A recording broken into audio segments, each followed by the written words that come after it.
for the first time ever, Hong Kong will appear on the survey, not as a separate country, but as part of China. But for the first time, journalists in Hong Kong are in prison. There are 8 of them.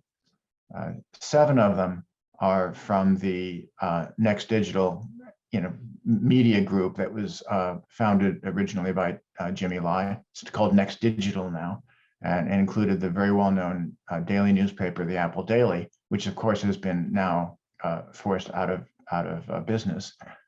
But Jimmy Lai himself is in jail, plus 6 other senior executives and editors, from that group. And what that effect will essentially, China last year had 47 journalists in prison, and that's going to push up their number much higher this year. The fact that Hong Kong is now jailing journalists, something that just never happened in the past. You still have, several in prison in India and Bangladesh, Cambodia, but those are not necessarily new trends.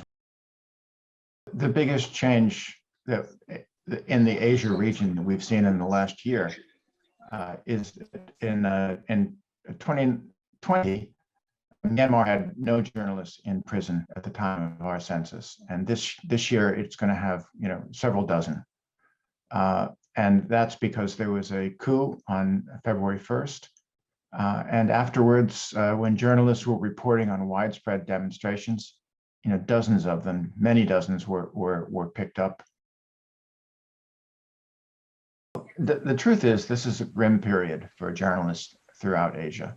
It's becoming more and more difficult for journalists to operate. More and more of them are in prison.